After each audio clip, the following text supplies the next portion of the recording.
नमस्कार। यो एबिन न्यूज खबरको सङ्केत हो। हामी बाल विमर्शको 38औं श्रृङ्खलामा छौँ, जो आफ्ना लागि आफै बोल्न सक्दैनन्, जो भविष्यका उज्याला किरण हुन्। हो उनै बालबालिकाका सवाल र वयस्कका विचार प्रस्तुत गर्ने टेलिभिजन श्रृङ्खला बाल विमर्शको यो नयाँ संस्करण पुनः सुरु गरेका छौँ। अधिकारसँगै दायित्वका विषयमा छलफल गर्छौँ। हामी बालमैत्री विधि, कानुन र क्रियाकलापमा जोड दिन्छौँ। दर्शकवृन्द, आजको बाल विमर्शमा हामीसँग सम्झा श्रेष्ठ हुनुहुन्छ। उहाँ बाल अधिकारका क्षेत्रमा लामो समयदेखि क्रियाशील हुनुहुन्छ। आउनुहोस् आजको कार्यक्रम सुरु गरौँ।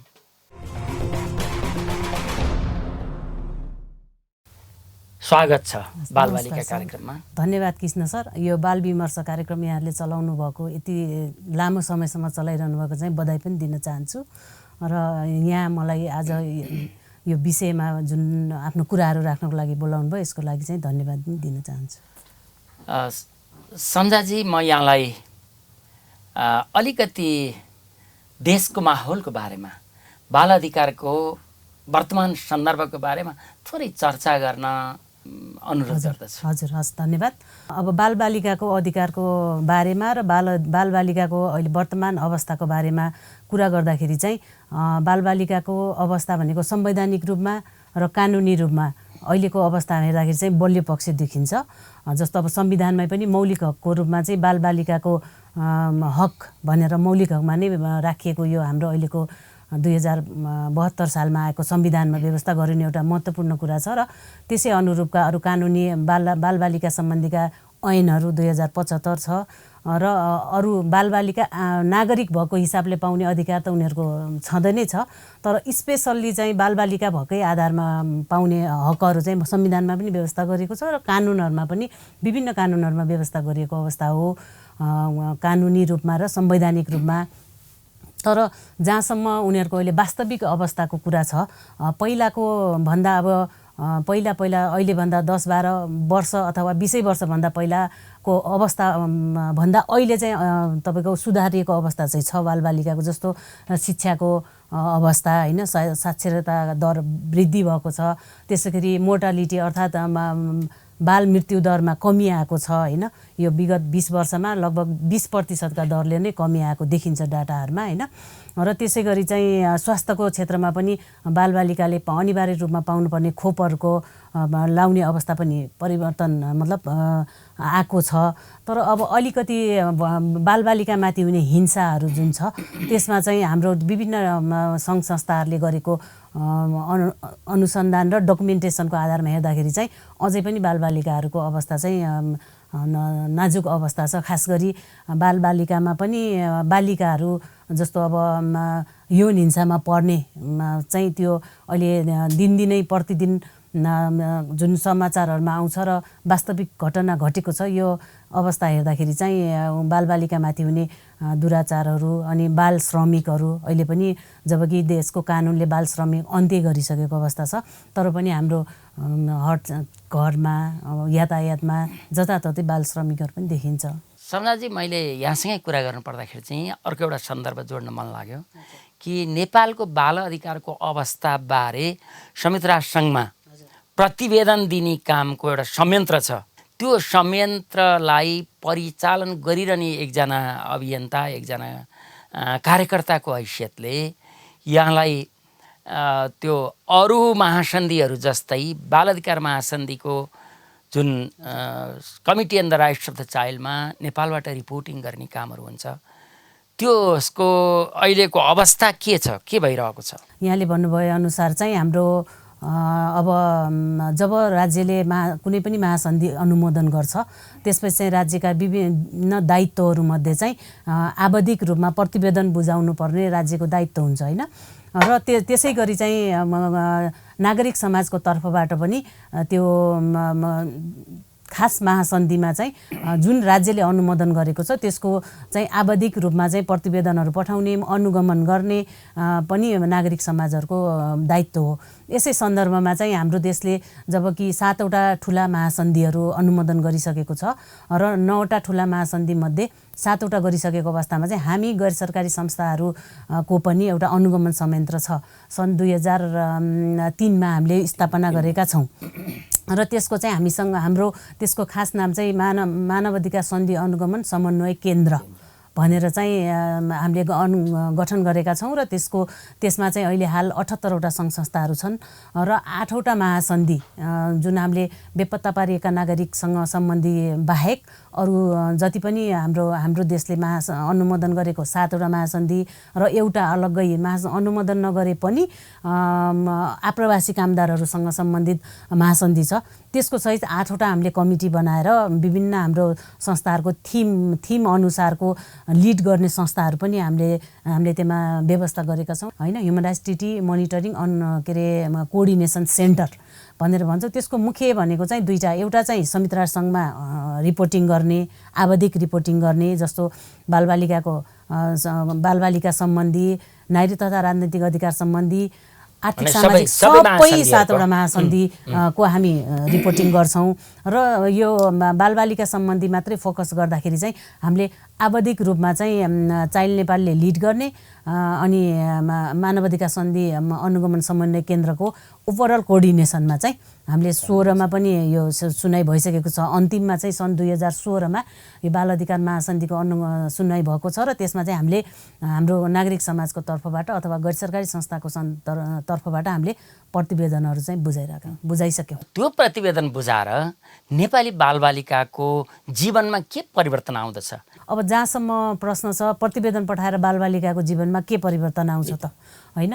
तर यो के हुन्छ भन्दाखेरि चाहिँ प्रतिवेदन पठाउने भनेको चाहिँ प्रतिवेदन पठाउनु मात्रै होइन, यो देशको समग्र बालबालिकाको अवस्था के छ, बाल अधिकारको अवस्था के छ भनेर राज्यले आफ्नो तर्फबाट प्रस्तुत गर्छ, गैर सरकारी संस्थाले आफ्नो तर्फबाट प्रस्तुत गर्छ र यसले के दायित्व सिर्जना गर्छ भनेर भन्दाखेरि चाहिँ आफ्नो देशको त जहिले पनि आवधि प्रत्येक 5 वर्षमा जुन बाल अधिकार सम्बन्धी तपाईँको त्यहाँ सुनाइ हुन्छ त्यसमा चाहिँ यो हाम्रो प्रतिवेदनहरूले के सहयोग गर्छ भन्दाखेरि आउँदो प्रतिवेदनको लागि त अझ राम्रो हुनुपर्छ हाम्रो देशको भनेर त्यसको प्रत्यक्ष प्रभाव चाहिँ बाल अधिकार सम्बन्धी विभिन्न कानुनी कुराहरू, व्यवहारिक कुराहरू, मेकानिजमका कुराहरू चाहिँ राज्यले त्यो गर्नको लागि आफ्नो ध्यान आकर्षित गर्छ, बल पुर्याउँछ र हाम्रो यो 20 वर्षको अनुभवमा त्यो भएको पनि छ।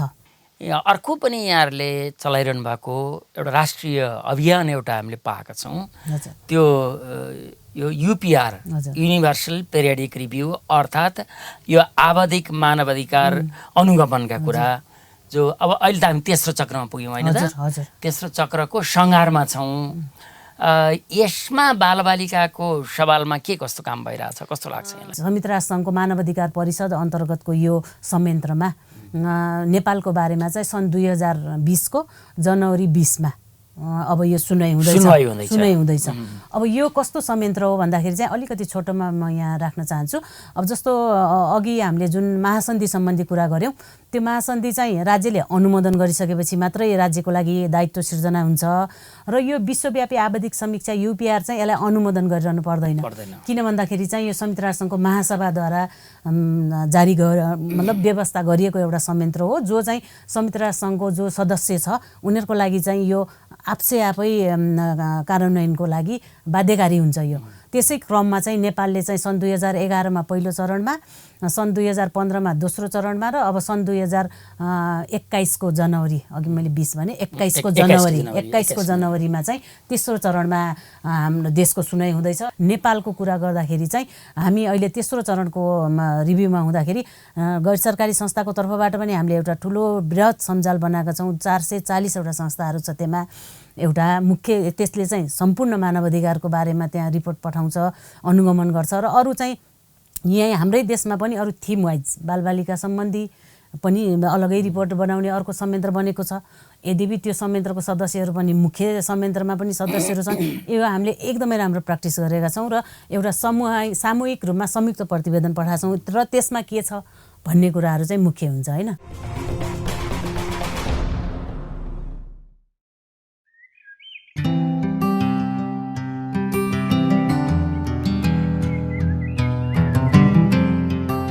धारामा जाने, धारामा गइसकेपछि साबुन लिने, साबुन ल्याइसकेपछि सुरुमा चाहिँ फिज निकाल्ने, स्टेप 1 भन्छ। त्यसपछि एकले अर्को हातको औँलाको बिचमा चाहिँ मजाले रगड्ने, यसलाई स्टेप 2 भन्छ। त्यसपछि त्यस्तै गरी ब्याक, त्यसपछि अर्को हातले त्यो हातमाथि, यो स्टेप 3। त्यसपछि इन्टरलक गर्ने, फेरि अर्को हातले, यो 4। त्यसपछि यो हाम्रो त्यो इन्टरलक गर्दाखेरि बुढी औँला छुटेको थियो, अब बुढी औँला समेत हामीले धुने। त्यसपछि बाँकी हुन्छ औँलाको टुप्पामा अथवा नङभित्र चाहिँ भएको फोहोरलाई चाहिँ मजाले हत्केलामा रगड्ने। त्यसपछि अर्को हातले नि, यो स्टेप 6 भयो। यो धोइसकेपछि त्यो माडिसकेपछि फेरि धारामा चाहिँ सेम अप्लाई गरेर चाहिँ मजाले धुने।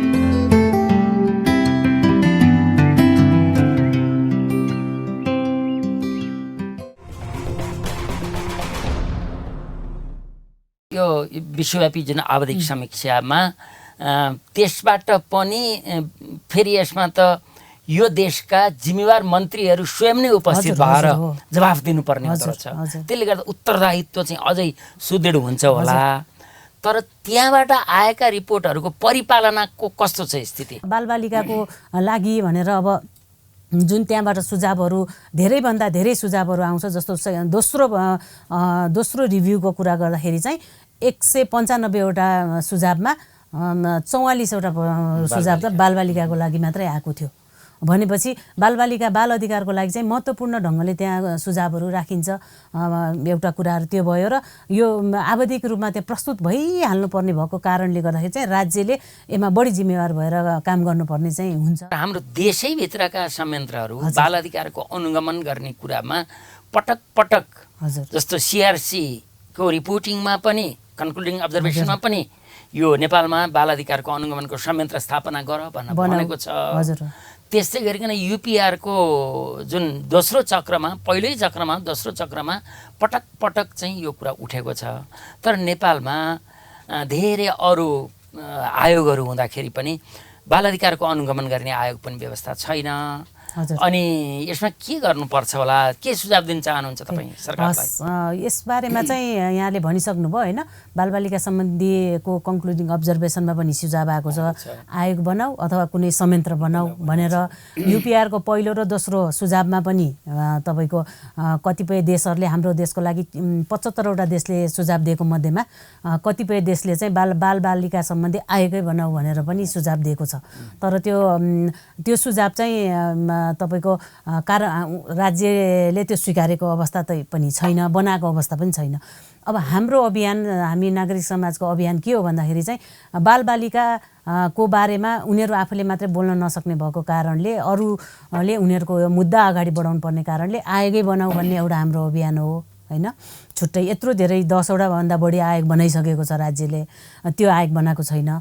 अनि अर्को हाम्रो चाहिँ यदि त्यो सम्भव छैन भने पनि राष्ट्रिय मानवाधिकार आयोग त छ नि त होइन। राष्ट्रिय मानवाधिकार आयोगमा पनि तपाईँको छुट्टै आयोग त बनाएर हुन्छ कि होइन, बालबालिका सम्बन्धी आयोग त होइन। अब जब एउटा ठ्याक्कै मैले यहाँलाई रोकेँ कि राष्ट्रिय मानवाधिकार आयोगको गठन प्रक्रियामा हाम्रो संविधानले नै बोलेको छ एकजना चाहिँ बालबालिका सम्बन्धी काम गरिरहेको अभियन्ता ज्ञाता चाहिँ हुनुपर्छ भनेर भनेको छ त्यो आयुक्तहरूको नियुक्तिमा भने। त्यसरी तर तोकिने काम भएको छैन, के उपाय होला? यो गाँठो फकाउने तरिका के होला? अब अहिलेसम्मको हेर्दाखेरि चाहिँ मानवाधिकार आयोगमा अब मानवाधिकार आयोगमै क्षेत्रमा काम गरिरहेको अभियन्ताहरू पनि हुनुहुन्छ उहाँहरू होइन। अब अहिले चाहिँ मानवाधिकार आयोगको खाली भएको धेरै भएको छैन होइन। र अब विभिन्न क्षेत्रको जस्तो महिलाको अधिकारलाई हेर्नलाई त महिला अधिकार अलगै छ नि त होइन। अब हाम्रो देशमा दपेटेर चपेटेर राखेको दलितहरूको अधिकारलाई हेर्नलाई दलित आयोग गठन गरेको छ, त्यसै गरी जनजातीय आयोगहरू गठन गरेको छ। तर बाल अधिकारलाई हेर्ने आयोग नभइरहेको अवस्थामा चाहिँ पहिला त अब आयोगै बनाउँदाखेरि सबभन्दा राम्रो होइन। उनीहरूको अब यत्रो 40% बढी बालबालिका हुन्छन् देशमा होइन। उनीहरूको अधिकारलाई अब यदि यस्तो भएन भने पनि कम्तीमा पनि मानव अधिकार आयोगमा होइन बालबालिका सम्बन्धी हेर्ने एउटा आयुक्त नै उहाँलाई तोकेरै नियुक्त गर्न पाए भने चाहिँ एउटा अर्को उपाय पनि हुन्थ्यो भन्ने लाग्छ। यो बाल अधिकारको अनुगमन गर्ने क्रममा पाइएका तथ्यहरूलाई हेर्दै समितिमा सूचना गर्ने एउटा सानो अभ्यास हुन्छ, त्यसलाई चाहिँ यो इन्फर्मेसन प्रोसिडियर पनि भन्छ, कम्युनिकेसन प्रोसिडियर पनि भनिन्छ। यो अप्सनल प्रोटोकल 3 जुन बाल अधिकार महासमितिको तेस्रो ऐच्छिक आलेख नेपाल सरकार पक्ष भएको छैन। यो OP3 CRC को चाहिँ बारेमा के गरी सरकारलाई अलि जिम्मेवार बनाउने होला? यो जुन अप्सनल OP3 बालबालिका सम्बन्धी महासन्धिको ऐच्छिक प्रलेख 3 भन्छौँ हामी होइन।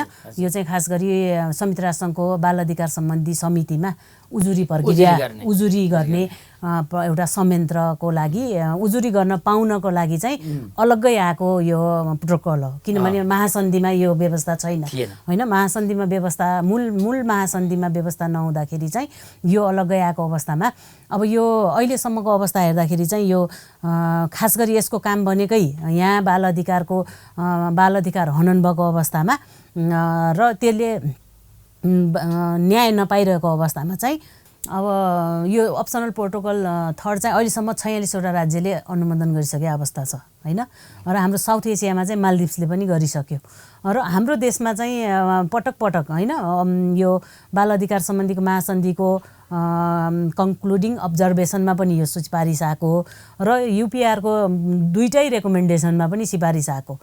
दोस्रो चरणमा चाहिँ राज्यले यसलाई नोटेड भनेर राखेको इस्यु हो। यसको महत्त्वको कुरा गर्दाखेरि चाहिँ अब एउटा कुरा के हो भने त्यहाँ अनुमोदन गर्दैमा यो जुन केस पनि बाल अधिकार हननको त्यहाँ जाने भन्ने चाहिँ होइन होइन। यो यहाँ हामीहरूलाई थाहा भएको कुरा, जबकि त्यो यस्तो केसहरू मात्रै जान्छ कि यो राज्यमा ले न्याय यहाँको घरेलु न्याय प्रक्रियामा के अरे मतलब त्यसले न्याय दिन नसकेको अवस्थामा जाने हो र उजुरी चाहिँ गएको न्यायिक हाम्रो न्याय अदालतहरूमा तर एकदम लेन्दी गरिदिएका केसहरू चाहिँ जाने हो। यो अनुमोदन गर्दाखेरि चाहिँ हामीलाई राम्रो नै हुन्छ। किन भन्दाखेरि चाहिँ बालबालिकाको मुद्दाले हाम्रो अन्तर्राष्ट्रियकरण हुन्छ। अहिलेसम्म संयुक्त राष्ट्रसङ्घीय बाल अधिकार समितिमा जम्मी 12वटा मात्रै केस त्यहाँ गएको पाइयो संसारभरिबाट, ती 46 देशहरूबाट जहाँ हजुर त्यो मध्ये पनि 2टा मात्रै केस चाहिँ उपयुक्त छ भनेर समितिले सुनवाई गरेको पाइयो। अब त्यसरी हेर्दाखेरि त धमाधम मुद्दाहरू जान्छ भन्ने कुरा त होइन। अर्को कुरो सरकारलाई बर्डन हुन्छ कि भनेर सरकार डराएको पनि पाइन्छन् कतिपय अवस्थामा। त्यहाँ केसहरू जाने पनि विभिन्न आधारहरू छन् नि त। जस्तो अब महासन्धिमा लेखेको अधिकार बाहेकको केसहरू लग्यो भने त्यसले मान्दैन। अब यहाँले भन्नुभएको के अरे जिज्ञासामा चाहिँ अब के बर्डन होला त भन्ने चाहिँ अब खास चाहिँ त्यो त्यहाँ हुने प्रक्रिया के हो भन्दाखेरि अब बाल अधिकार हनन सम्बन्धी कुनै त्यहाँ घटना मतलब दर्ता भयो भने उहाँ त्यो कमिटीले राज्यलाई नै सोध्ने हो कि होइन बारेमा यसको यस्तो उजुरीहरू आएको छ यसको बारेमा यो गर भने सुझाव दिने हो होइन। अब त्यस्तो त्यो आर्थिकै त्यस्तो बर्डन चाहिँ त्यस्तो हुन्छ जस्तो लाग्दैन। किनभने कुनै पनि नीति बनाउनु भन्ला त्यो पीडित मान्छेलाई क्षतिपूर्ति दिए भन्ला के भन्ला त्यस्तो धेरै होला जस्तो लाग्दैन। यदि यो ऐच्छिक आलेखलाई नेपाल सरकारले अनुमोदन गर्ने हो भने जस्तो अहिले निर्मलाको केस यहाँले अघि नै भन्नुभयो नि, अघि नै भन्नुभयो नि, त्यो लेन्दी भइरहेको होइन। Delay justice is no justice भनेर तपाईँ त कानुनको पनि विद्यार्थी हो होइन भन्ने गर्नुहुन्छ। त त्यस्ता केसहरू जान सक्ने अवस्था हुन्छ कि हुँदैन होला? अब त्यो त्यस्तो केसहरू नजाने भन्ने हुँदैन। यहाँ मुद्दा यहाँ अदालतमा त्यो गएको हुनु पर्यो अनि न्याय पनि तपाईँको चित्त बुझ्दो हुन लागेन भने पनि 1 वर्षभित्र दिनुपर्छ। त्यो त्यसको त्यो विभिन्न प्रक्रिया छ। न्याय निरूपणमा हजुर त्यो बालमैत्री भएन भने अथवा सोचे जस्तो भएन भने 1 वर्षभित्रमा अनि बल्ल त्यो त्यहाँ जान्छ। अब 1 वर्ष बितिसकेपछि दिएर पनि अर्थ भएन। अब जनतासँग साह्रै सरोकार भएको एउटा सवाल हामीले छलफल गर्दा छोड्यौँ भने हाम्रो यो कार्यक्रमको औचित्य नरहन सक्छ। हजुर कोभिडको जुन विश्वव्यापी अहिले समस्या छ, यसमा बालबालिका पनि पीडित छन्। कतिपय सवाल उनका शिक्षाका सवाल, स्वास्थ्यका विकासका सवाल, धेरै सवालहरू चाहिँ यसले अप्ठ्यारो पारेको छ। सरकारले के गर्नु पर्थ्यो, के गर्न सकिरहेको छैन, यहाँलाई कस्तो लाग्छ यो कोभिडको अवस्था? अब सरले भने जस्तै कोभिडकै कुरा गर्दाखेरि चाहिँ अब रोगै त अब कमै रूपले आक्रमण गरे पनि तर अरू असर त परिरहेछ नि त बच्चाहरूलाई, बालबालिकालाई, होइन? अब जस्तो अब पठन पाठनमा भयो, अनि त्यसै गरी चाहिँ अनि अर्को एमा चाहिँ अब अहिले जुन अनलाइन क्लासहरू भनेर स्कुलहरूले कलेजहरूले चलाइरहेको छ नि, खास गरी विद्यालयले भनौँ, त्यो पनि अब जुन हाम्रो देशमा पहिलादेखि नै थियो वर्गको कुरा, होइन? अब जोसँग स्मार्टफोन छ, जोसँग घरमा ल्यापटप छ, अब त्यो बच्चा केटाकेटीहरूले इन्टरनेटको एकदम सुविधा छ, उसले पो अहिले उपभोग गरिरहन पाएको छ। जबकि उसलाई त्यो वर्गको बालबालिका पनि बाहिर खेल्न जान नपाउने, साथीसँग घुम्न नपाउने, खेल्न नपाउने अवस्था त छ। तर तुलना गर्दाखेरि चाहिँ त्यो एक्सेस भएको, होइन, प्रविधिमा, होइन, त्यो अब साधनहरूमा भएको र नभएको बच्चामा त अहिले त झन् ठुलो ग्याप देखियो कि। अर्को यहाँले अघि सुरुमा चर्चा गर्नुभएको थियो कि अहिले बालबालिकाहरू, विशेष गरी बालिकाहरू यो उनीहरूलाई यौन दुराचारको शिकार पनि भएका छन् भन्दा यो जुन गेजेट्सहरूको प्रयोग गरिरहँदाखेरि र जुन इन्टरनेटको माध्यमबाट जुन बालबालिकाहरूले अहिले शिक्षा लिने भन्ने यो उसमा पनि यौन हिंसा कतिको बढेको छ, कस्तो पाउनु भएको छ? अब यस्तो छ अहिले अब पहिला नि हुन्थेन भन्ने चाहिँ होइन यो, होइन? अब अहिले चाहिँ यो मिडिया आदि इत्यादिको कारणले पनि हामीलाई धेरै सूचनामा आउने र धेरै भएको भन्ने हो। र अब घटनाहरू हेर्दाखेरि चाहिँ अब त्यो तपाईँको यौन हिंसाहरू अहिले चाहिँ त्यो डाइमेन्सन परिवर्तन भएको के। अब पहिला चाहिँ भौतिक रूपले नै आक्रमण हुने आदि इत्यादि हुन्थ्यो भने अब अहिले चाहिँ अब विभिन्न सोसियल मिडियाहरूबाट उनीहरूलाई बुलिङ गराउने, उनीहरूको बेइज्जत गरिदिने, होइन, त्यो चाहिँ एकदमै अब बढेको अवस्था हो। यस्तो अवस्थामा ती बालबालिकाहरूलाई त्यो हिंसाहरूबाट जोगाउन, उहाँहरूका अधिकारहरूलाई संरक्षण गर्न, शिक्षा लगायतको यहाँले भन्नुभयो नि, ती अधिकारहरूलाई संरक्षण गर्नका लागि राज्यले कस्तो गर्नुपर्थ्यो, त्यो पुरा भएको छ कि छैन? अब यो पनि अब संसारैको लागि यो अनपेक्षित महामारी हो, होइन? र त्यसैमा पनि अब हाम्रो जस्तो देशमा जहाँ शैक्षिक तपाईँको अवस्था, होइन, स्वास्थ्यको त कस्तो रहेछ देखि नै हाल्यो, होइन? त्यो कमजोर भएको अवस्थामा चाहिँ अहिले राज्यलाई पनि कोप गर्न गाह्रो भइरहेको अवस्था छ। त्यसमा पनि अब बालबालिकाको चाहिँ हरेक कुरामा के उनीहरूको त स्वास्थ्य पनि कमजोरै अवस्थामा हुने, उनीहरूलाई अनि अर्को मुख्य असर परेको चाहिँ राज्यले नगरी नहुने भनेको चाहिँ खोप के। बालबालिकाको जुन 4वटा अधिकारमध्ये चाहिँ मुख्य त सर्भाइभलको उसलाई नै असर पारेको अवस्था छ कि, बाँच्ने अधिकार। त यहाँले भने जस्तै अहिले सरकारी संयन्त्रहरूका सूचनाबाट के पाइएको छ भने खोप लगायतका इम्युनाइजेसनका प्रोसेसहरू चाहिँ त्यो ट्र्याकमा ल्याइयो, निरन्तर भयो भन्ने कुरा आएको छ, पत्याउने हो? अब यस्तो यो पहिलो लकडाउनको अवस्थामा चाहिँ विभिन्न ठाउँबाट समाचार आएअनुसार खोपै पुग्न सकेन, मुभै हुन दिएन, होइन? तर पछि विभिन्न प्रयास गरिसकेपछि चाहिँ अहिले अब खोपहरू, किनभने अहिले लकडाउन पनि छैन, होइन, सहज आते जाते पनि भएको छ, आउजाउ गर्न सकेको छ, अनि त्यो सानो बच्चाहरूलाई बोकेर खोप केन्द्रसम्म लाने अवस्था चाहिँ अहिले आएको छ। हामीले बालबालिकाका अधिकारका कुराहरू गऱ्यौँ, देशका कुरा गऱ्यौँ, अलिअलि अब यो प्रदेशका नि कुरा गऱ्यौँ, कोभिडका पनि कुरा गऱ्यौँ, र हामीले यो महामारीबाट पीडित भएका बालबालिकालाई राम्रो व्यवस्था होस् भन्ने अपेक्षा पनि राख्यौँ। यी सबै कुराकानीमा यहाँले साथ दिनुभयो र त्यसका लागि कार्यक्रम बाल विमर्शको तर्फबाट यहाँलाई धेरै धेरै धन्यवाद। हजुर, हामी फेरि पनि बातचित गर्नेछौँ। हजुर, धन्यवाद, एकदमै धेरै धन्यवाद यहाँलाई पनि। दर्शक महानुभावहरू, हामीले आज यो कोभिड पछाडि बाल विमर्शको 38औं श्रृङ्खलाबाट फेरि जोडिएका छौँ। यहाँहरूको साथ पाएका छौँ हामीले। हाम्रो कार्यक्रम हेर्नुभयो, कस्तो लाग्छ? आवश्यक सुझावहरू, प्रतिक्रियाहरू र छन् भने आलोचनाहरू पनि पठाउनु हुने विश्वासका साथ यहाँहरू सबैलाई म कार्यक्रममा साथ दिनुभएकोमा हार्दिक धन्यवाद ज्ञापन गर्न चाहन्छु र फेरि अर्को श्रृङ्खलामा यस्तै अर्का व्यक्तित्वका साथ अरू चिन्तनका साथ छलफलका साथ हामी जोडिनेछौँ। त्यतिन्जेलको लागि बिदा दिनुहोला। हस्त नमस्कार।